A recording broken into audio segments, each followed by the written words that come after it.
Bonjour et merci de nous retrouver sur le plateau d'Un cœur qui écoute, votre émission de spiritualité. Aujourd'hui, nous avons le plaisir de recevoir un Isérois, Jean-Paul Prat. Bonjour Jean-Paul. Bonjour Cyril. Alors vous avez la soixantaine, vous êtes marié, père de famille. Donc vous êtes, comme je le disais, vous êtes venu de l'Isère pour nous partager votre façon d'annoncer la bonne nouvelle par la musique instrumentale. Vous venez d'ailleurs de sortir un nouveau disque, Paysage du ciel. Vous allez nous en parler dans un instant. Je vous laisse nous lire en attendant un extrait de texte de votre choix. Alors c'est un texte qui se trouve dans un livre que j'ai écrit il n'y a pas longtemps, Mémoire de M.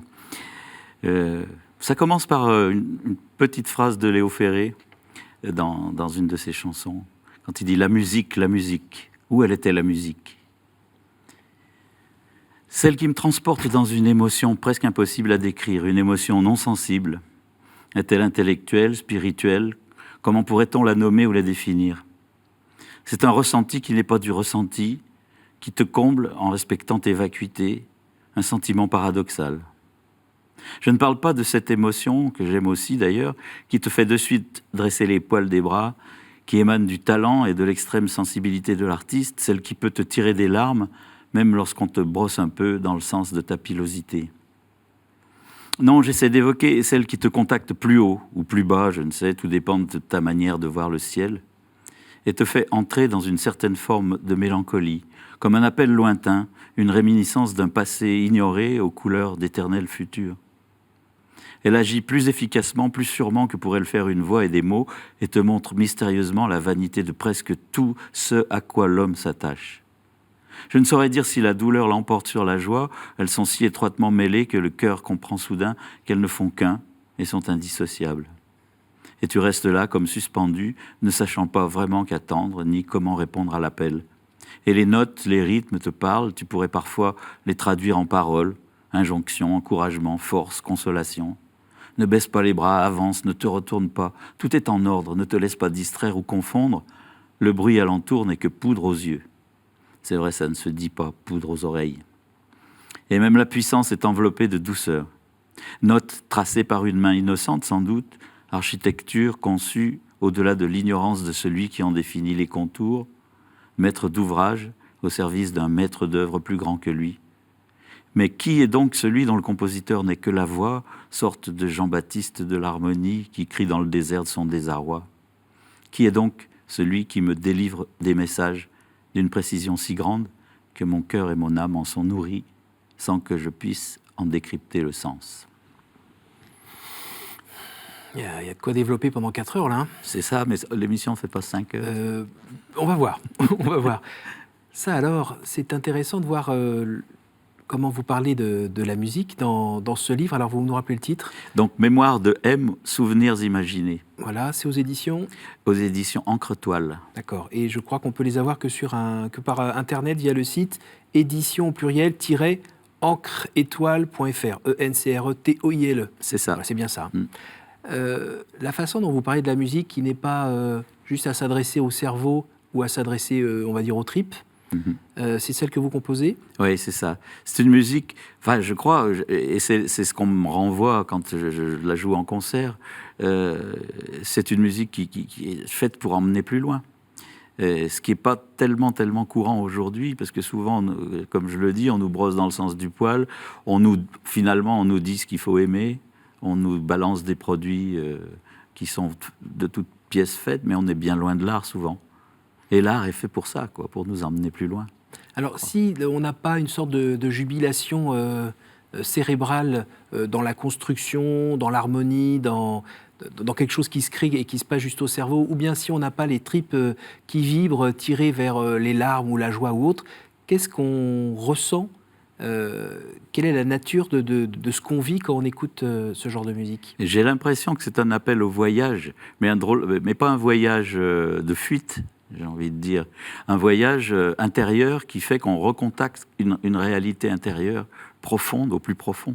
C'est pour ça que je pense que c'est très important aujourd'hui de donner ça, de donner de l'art, que ce soit de la musique, de la peinture ou toute autre forme, mais qui vient nous contacter à cet endroit.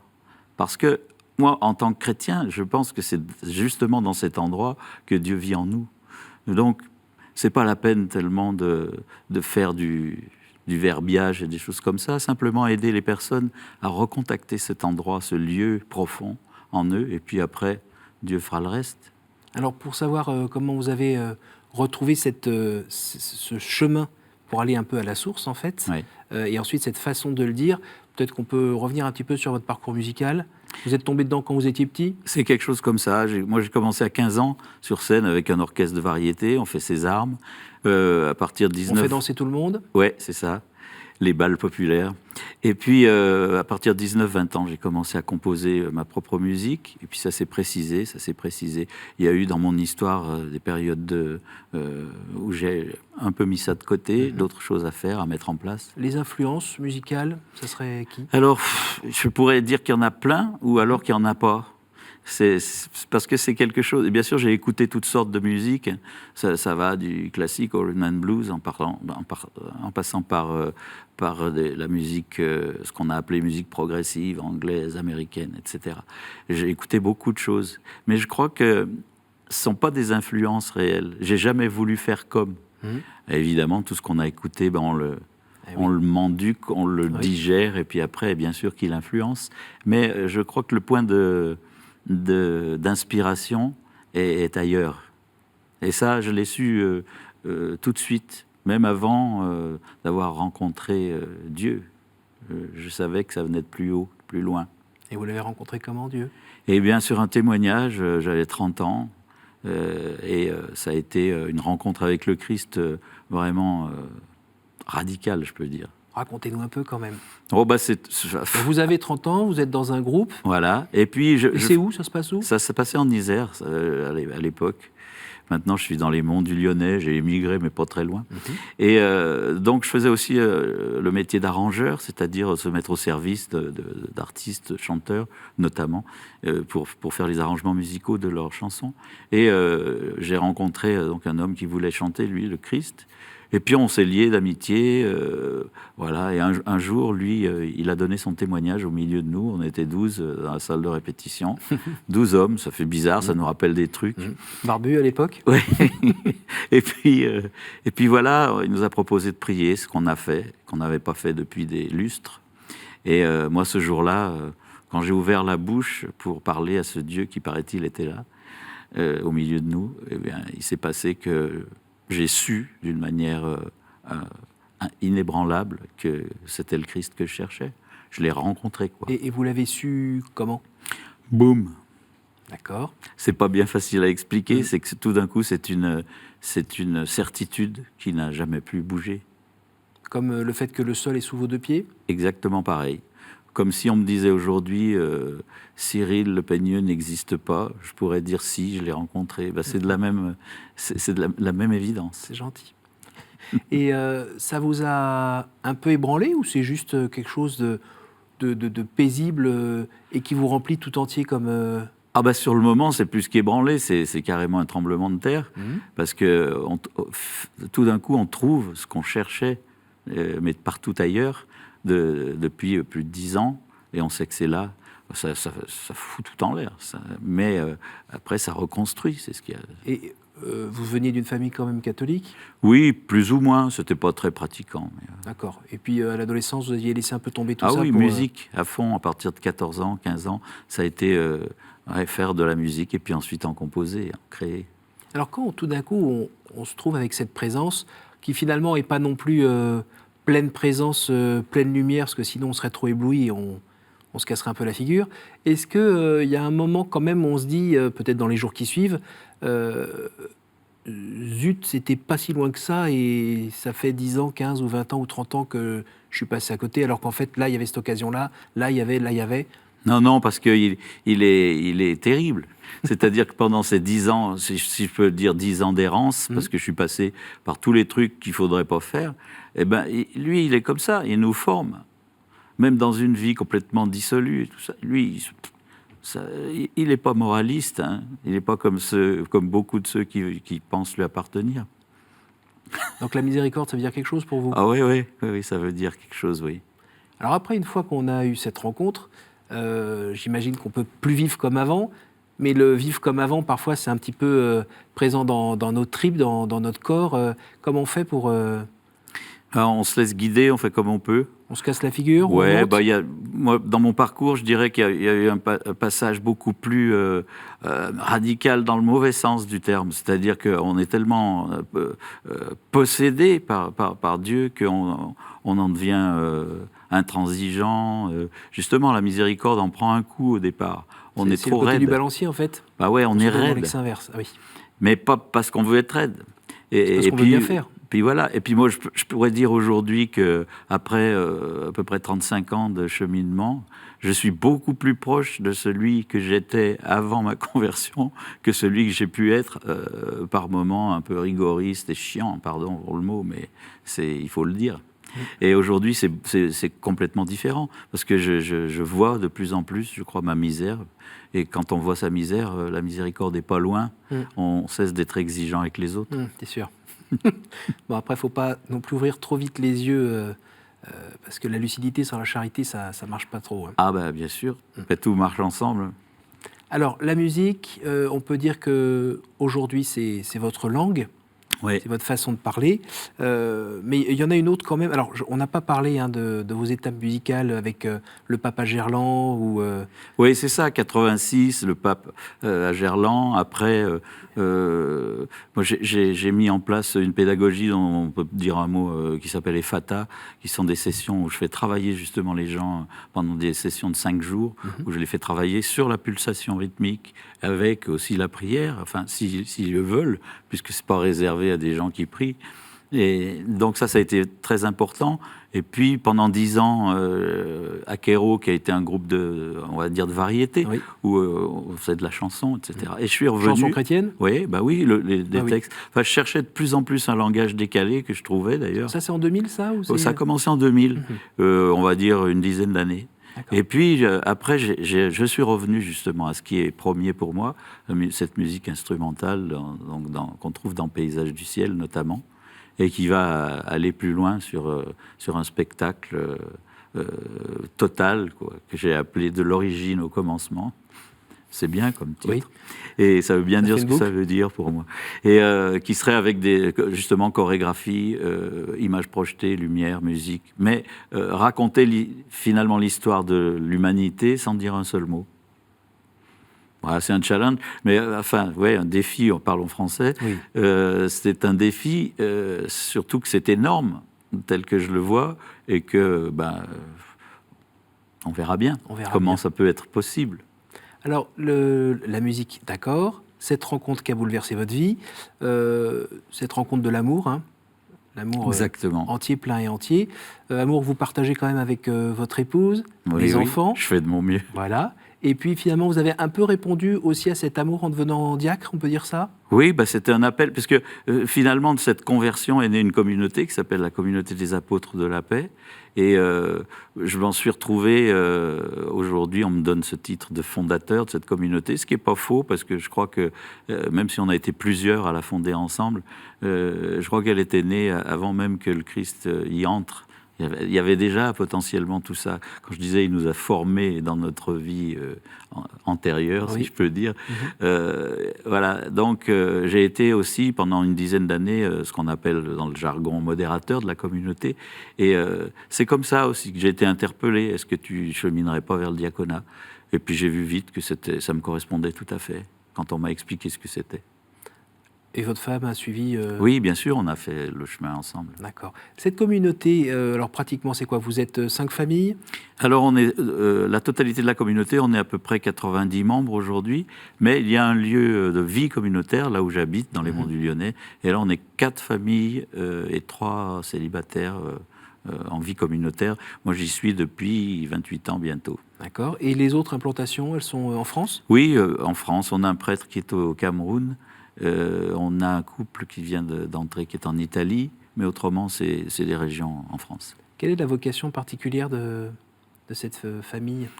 Je crois que, parce que vous pensez bien que la question me l'a posée souvent, c'est pas facile. Je crois bien que c'est lié à la simplicité, c'est-à-dire apporter, d'abord, peut-être dans la simplicité et dans l'audace de déranger tout le temps, quoi. c'est-à-dire d'interpeller même l'Église en disant « Oh, et si on arrêtait de se prendre la tête ?» Vous voyez, c'est la simplicité, l'interpellation à dire « On peut vivre simplement, on pourrait vivre simplement ».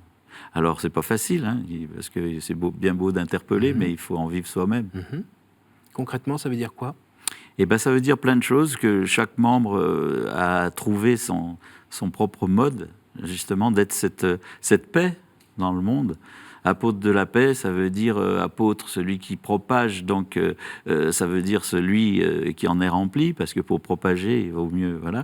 Et puis de la paix c'est le Christ. Donc comment être cette présence-là dans toutes nos relations avec les gens qui nous entourent, amener cette paix, cette simplicité, cette lumière dans le partage, comme si on se connaissait depuis toujours. Et alors, comment on fait? Eh bien, on se laisse faire. On essaye de se laisser faire. Puis on se rend compte qu'en fait, c'est pas si difficile. Et on est obligé de nourrir ça un petit peu dans la prière, dans la vie des sacrements? Oui. Ça, bien sûr, ça c'est la base. Hein. Mais ça, je pense que c'est la base de tout chrétien, c'est de prier, de vivre des sacrements, c'est bien sûr. Et alors, je sais pas, c'est organisé dans la journée, vous priez les offices ensemble? Non, nous, notre office, c'est le chapelet. On est vraiment des petits de la Vierge Marie, avec le chapelet dans la main, et puis la louange. Ouais, donc des temps de louange. Il y a des rendez-vous dans la journée? Bien sûr, le matin, et puis après le repas de midi, on a le chapelet ensemble. Des temps d'oraison, des temps d'adoration. Là, on a la chance cette année d'avoir un prêtre à demeure. Ça nous est arrivé plusieurs fois, mais pas toujours. Et là, c'est un prêtre, frère de Saint-Jean, qui a besoin d'une année sabbatique, qui vient la passer chez nous. Donc ça va être bien. Et vous, l'artiste, vous n'avez jamais eu envie de partir, de voler ailleurs et de sortir de ce qui pourrait ressembler à un carcan, c'est-à-dire vivre ensemble au même endroit avec des horaires précis? Eh ben, c'est les deux en un, c'est-à-dire qu'il faut sortir en restant dedans, c'est-à-dire faire que justement cette vie ne soit pas formelle. Parce qu'on est au XXIe siècle.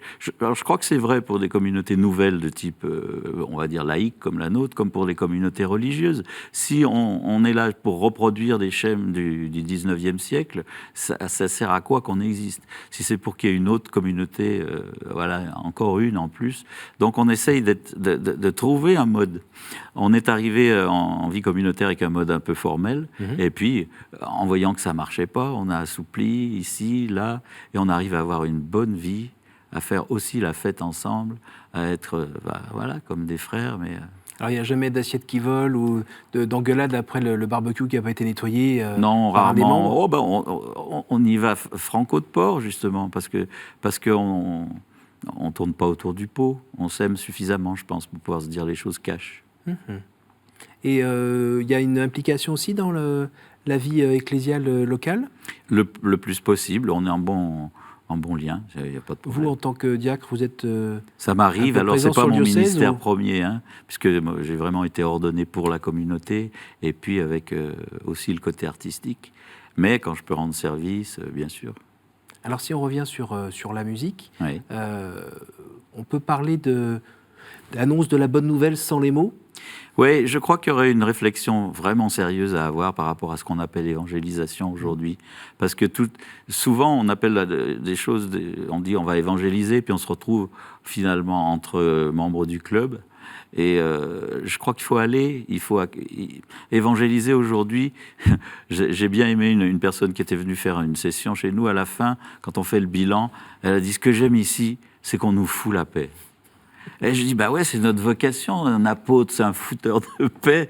C'est-à-dire que nous fout la paix, voulait dire, on n'exige pas de nous qu'on soit autre chose que ce qu'on est. On nous donne, et puis on nous laisse vivre et choisir, etc.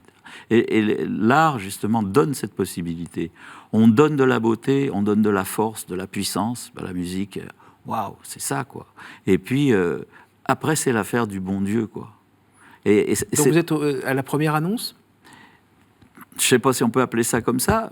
On dit clairement qui on est, oui. Le lieu le porte, mais pas d'une manière justement religieuse, si vous voyez ce que je veux dire. On a le Clos Saint-Joseph où j'habite de plus en plus. C'est pas des statues de partout avec des bondieuseries à tous les coins de rue. On essaye justement que ce soit de plus en plus beau et avec la présence de l'art pictural. Et ça, c'est bien, les gens se sentent bien. Quand des gens qui n'ont pas la foi arrivent, ils ne se sentent pas tout d'un coup dans la naphtaline catholique, si vous voyez ce que je veux dire. Donc la beauté, cette beauté dont vous parlez, vous la définiriez comment ? La beauté, c'est quelque chose qui nous, je vais encore employer la même phrase, mais qui nous brosse pas forcément dans le sens du poil. Parce qu'une œuvre d'art, elle nous interpelle. Elle n'est pas forcément, c'est pas quelque chose qui va nous plaire. D'abord, c'est pas fait pour plaire. C'est fait pour te faire travailler, quoi. Tu me regardes, tu m'écoutes, qu'est-ce que ça te fait? Où ça t'emmène? Parce qu'il y a des trucs, autrement, qui sont faits justement. Oh, c'est joli, c'est mignon. Mais ça, moi, je crois pas que c'est la vocation de l'art. Ça vient nous. Si on regarde l'art roman, dans une sorte de je n'ai pas envie de dire nombre d'or, mais c'est un petit peu ça. C'est proportionné, c'est connaturel, et cette sorte de perfection et de connaturalité nous emmène vers vers quelque chose, une plénitude, et donc vers Dieu. Bah oui, puis il y a une pureté, un dépouillement dans l'art roman aussi, bien sûr. Mais vous êtes plus dans le pic-pic ? Non, je ne peux pas dire ça. Musicalement, il y a tous les aspects, je crois. Des fois, je disais, c'est de la musique biblique, parce que c'est tellement, quand on prend les Écritures, il y a de tout, quoi. Il y a des moments de grande plénitude, il y a des combats terribles, il y a des choses... Je crois que dans ma musique, il y a tout ça, quoi. Et ça vient... Et ce qui est surtout... qui peut être dérangeant, mais quand on passe le cap, devient au contraire une jubilation intérieure, c'est que ça change, ça bouge. Il y a de l'humour, il y a des changements de rythme, de tempo, il y a des choses qui s'empilent. Vous voyez ce que je veux dire? C'est presque un dessin animé... musical. Alors, on ne peut pas s'installer dedans. Alors, il y en a que ça gêne, mais quand ils passent le cap, après, ils sont contents. Quelles sont les limites de l'outil par rapport à ce que vous avez en vous, vous voudriez raconter, transmettre? Il n'y a pas assez de notes? Il y en a des notes quand même. Il n'y a pas assez de volume? Après, oui, il faut l'écouter avec du bon matériel, parce qu'aujourd'hui, ça c'est encore un problème. Les gens n'écoutent plus rien. Ils écoutent avec des trucs pourris, qui restituent pas du tout. Il faudrait... Mais indépendamment de l'outil, vous avez l'impression d'avoir des instruments qui permettent de faire passer tout ce que vous voudriez faire passer? Bah oui, enfin oui et Chouette. non, tout. Je peux pas dire tout, c'est difficile de dire tout, c'est toujours partiel. Mais oui, parce que sinon vous continueriez pas à composer? Bah oui. Bah, la composition, c'est pareil. J'essaye de ne jamais ronronner. Il faut aller plus loin, il faut chercher. Ce qui est navrant parfois quand on écoute des groupes ou des chanteurs, c'est qu'on a l'impression, des fois on a eu un pour le premier album, et puis après c'est pareil, en un petit peu moins bien, puis le troisième c'est encore moins bien, mais c'est toujours pareil finalement. Oui. Après on se dit que c'est un peu pour des raisons commerciales. Si la première rengaine a bien marché, la troisième sera dans la même famille, et donc ça continuera à se vendre. Et voilà, mais l'artiste, c'est bien pour ça d'ailleurs qu'aujourd'hui je suis quasiment inconnu et en tout cas pas célèbre. C'est que l'artiste, lui, il s'en fout. On peut pas composer pour plaire. Si on fait ça pour plaire, on est devenu un marchand. Merci Jean-Paul. On arrive à la fin de cette émission. Je vais vous poser les 3 questions que je pose à tous les invités. Wow. Quel conseil donneriez-vous à quelqu'un qui vous dirait « J'ai envie de rencontrer Dieu, par quoi dois-je commencer ?» Je ne saurais pas trop quoi lui dire. Peut-être demande-lui, adresse-toi à lui, parce que si tu dis que tu veux rencontrer Dieu, ça veut dire déjà que tu crois qu'il existe. Eh bien, parle-lui comme un père, comme un ami, comme un frère. Dis-lui, dis donc, je voudrais bien te rencontrer. Mais simplement, quoi. Quel est votre héros, votre saint, la personne que vous trouvez admirable? Ça va être terrible ce que je vais dire. J'admire personne. Et pas parce que je me sens fort, parce que justement, je crois que personne n'est vraiment admirable. Mais tout le monde est aimable. Au jour du jugement, qu'aimeriez-vous que Dieu vous dise, Jean-Paul? Viens. Je l'ai déjà dit dans une émission ici. Et j'aimerais qu'il me dise simplement, viens, et puis que je sois capable de le faire sans me juger moi-même. Merci beaucoup, Jean-Paul. Eh bien, c'est avec joie. Merci de nous partager ce feu qui vous anime, qui vous aide à écrire de la musique, à essayer de dire quelque chose de Dieu à travers cette musique, à travers la beauté comme porte d'entrée. Et bon succès pour la suite voilà. de vos compositions. Alors, pour ceux qui veulent écouter votre dernier disque, Paysage du ciel, il y a un site dont l'adresse s'affiche en bas de l'écran, paniermusique.fr. Et c'est sous le nom de Mazal, qui est le nom du groupe. Donc Mazal, Paysage du ciel. On trouve, si on va sur le site Mazal, Jean-Paul Prat. M-A-S-A-L. S-A-L. Qui veut dire ? C'est un mot hébreu qui veut dire à la fois chance, étoile, mais dans le sens la bonne chance, la bonne étoile. Merci beaucoup Jean-Paul, merci à vous tous pour votre fidélité. Pour revoir ce programme et le partager autour de vous, notre site ktotv.com. Merci à vous tous et à la semaine prochaine.